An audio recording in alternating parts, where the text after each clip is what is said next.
안녕하세요. 주식 한스푼입니다. 오늘은 코스닥에 상장해 있는 급등주, 그중에 재무제표가 좋지 않은 주들에 투자하면 왜 위험할 수 있는지 알려드리겠습니다.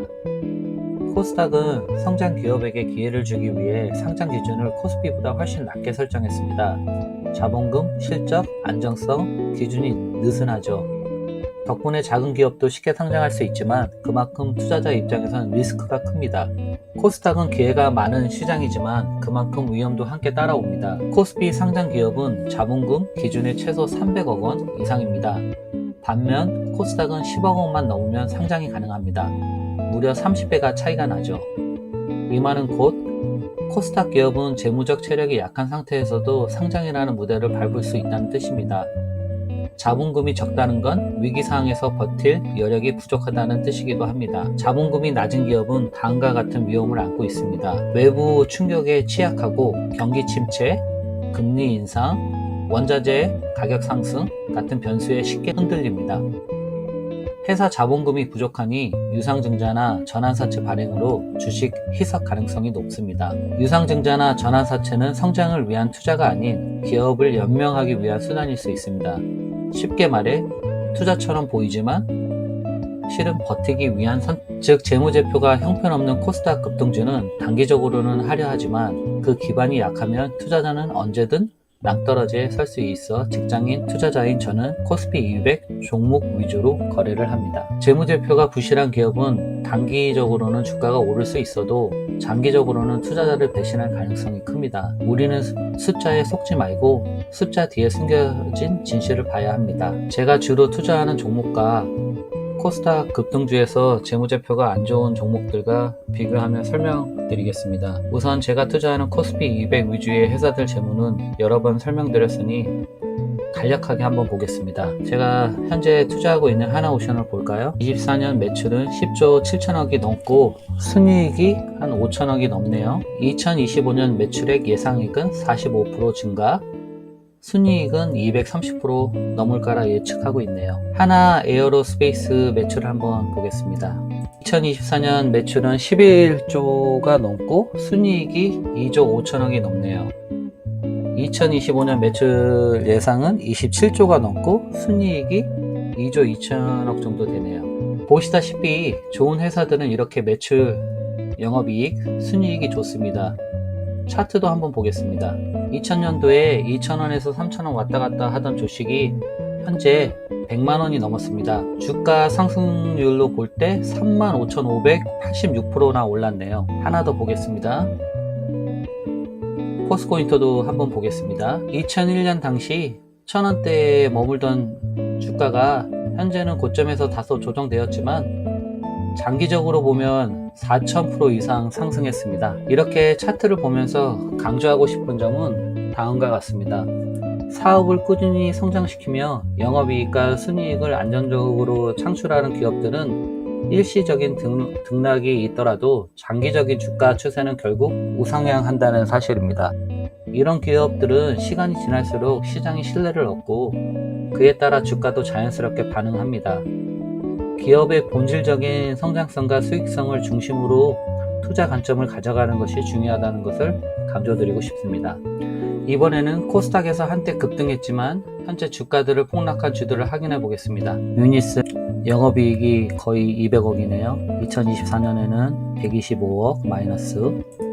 앱클론 똑같이 매출도 별로 없네요. 34억, 매출도 29억, 마이너스 영업이익이 마이너스 87억, 마이너스 116억. 아스트 매출은 좀 있는데 영업이익이 거의 364억 마이너스. 2024년에는 마이너스 영업이익 64억이 나왔네요. 차트 한번 확인해 보겠습니다.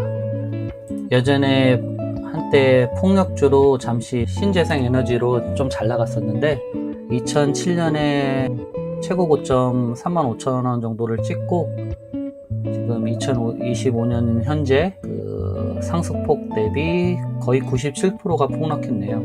이렇게 매출이 좋지 않은 회사들은 주가가 이렇게 폭락할 수밖에 없습니다. 다른 것도 한번 확인해 보겠습니다.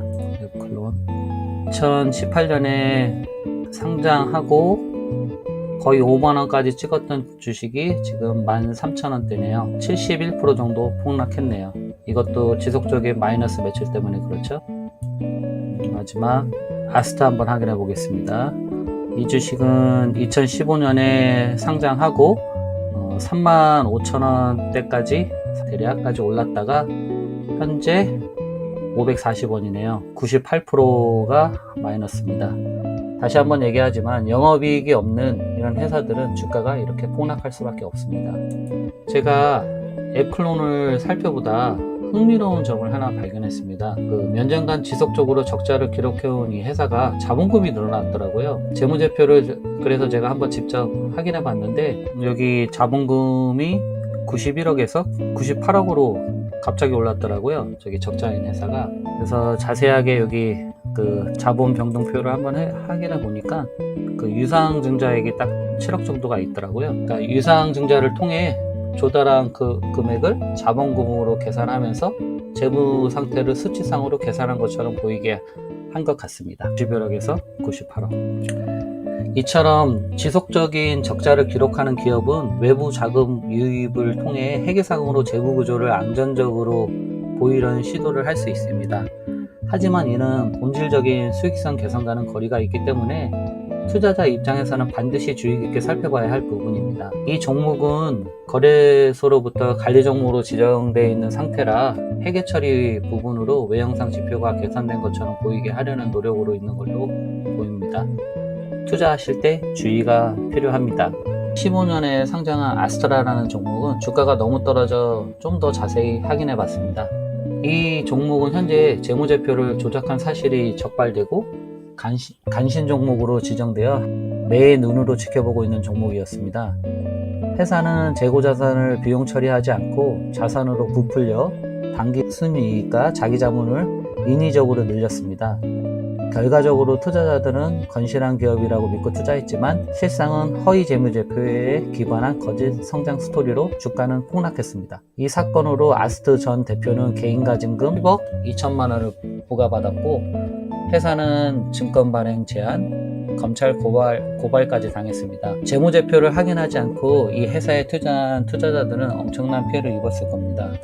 금융감독원에 따르면 최근 3년간 회계 위반으로 제재받은 기업은 214곳이고 그중 절반 이상이 코스닥 상장사였습니다. 특히 IPO를 앞두고 매출을 부풀리거나 적자를 숨기기 위해 허위 매출 원가를 기재한 사례가 다수 적발됐습니다. 이런 기업에 투자하면 주가 급락, 상장 폐지나 거래 정지로 이어질 수 있습니다. 많은 투자자들이 재무제표는 전문가나 보는 것이라고 가관합니다. 하지만 기본적인 지표만 봐도 위험을 피할 수 있습니다. 제가 늘 강조하는 ROE, PBR, PER이 안 좋은 기업, 부채 비율이 200%에서 300% 넘는데 자산이 줄어드는 기업, 현금 흐름이 계속 마이너스인 기업, 이런 신호는 위험을 말해주는 경고등입니다. 그런데도 주가가 급등한다고 유튜브에서 자칭 전문가들이 추천한다고 투자하면 결국 손실은 나의 몫이 됩니다. 재무제표는 거짓말을 하지 않습니다. 최소 다음 5가지 지표만이라도 꼭 확인하시고 투자하시기 바랍니다. 영업이익률, 본업에서 돈을 벌고 있는지, 부채 비율, 빚이 자산보다 많지는 않은지, 현금 흐름표, 실제로 돈이 들어오고 있는지, 자기 자본 비율, 기업이 자산 중 자기 자본이 얼마나 되는지, 이익잉여금, 누적된 이익이 쌓여 있는지. 이 지표들이 부실하다면 아무리 주가가 오르고 있어도 그건 모래 위에 지는 성일 수 있습니다. 주식은 단순한 원리로 움직입니다. 매수가 매도보다 많으면 오르고 매도가 많으면 떨어집니다. 그런데 급등주가 오를 때 사람들은 더 이상 숫자를 보지 않습니다. 재무제표? 아무도 신경 쓰지 않죠. 이 회사가 이걸 발명하면, 이게 성공되면 주가는 몇 배가 될 거야. 허망한 꿈에 빠져 나도 모르게 그 열차에 올라타게 됩니다.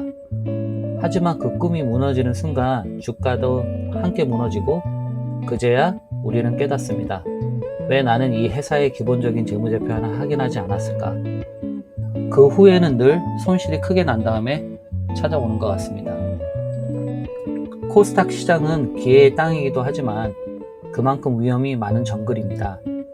재무제표가 부실한 기업은 단기적으로는 주가가 오를 수 있어도 장기적으로는 투자자를 배신할 가능성이 큽니다. 우리는 숫자에 속지 말고 숫자 뒤에 숨겨진 진실을 봐야 합니다. 전자공시에서 재무제표 확인하는 건 생각보다 어렵지 않습니다. 우리는 물건 하나 살 때도 몇천 원, 몇만 원 아끼려고 사이트들을 비교하고 리뷰까지 꼼꼼히 찾아봅니다. 그런데 수백만 원, 수천만 원, 심지어 수억을 투자하면서 기업의 재무 상태 하나 안 본다면 그건 투자자가 아니라 도박을 하는 거나 다름없습니다. 부를 늘리고 싶다면 최소한의 시간과 노력을 들여야 합니다. 그 기본조차 하지 않는다면 우리는 결국 투자에서 패배할 수밖에 없습니다. 정말 본업이 바쁘신 분들, 투자 공부할 시간조차 없으신 분들은 최소 제가 올린 영상을 참고하시기 바랍니다. 제가 실제로 투자하는 방식대로 따라오신다면 최소한 위험한 종목에 투자하는 것은 피하실 수 있을 겁니다. 시간이 없을수록 검증된 기준을 따라가는 게 가장 현명한 투자입니다. 오늘 영상이 여러분의 투자 판단에 작은 나침반이 되었길 바랍니다. 즐거운 주말 되시고 저는 다음 주 주말에 또 다른 영상으로 찾아뵙도록 하겠습니다. 감사합니다.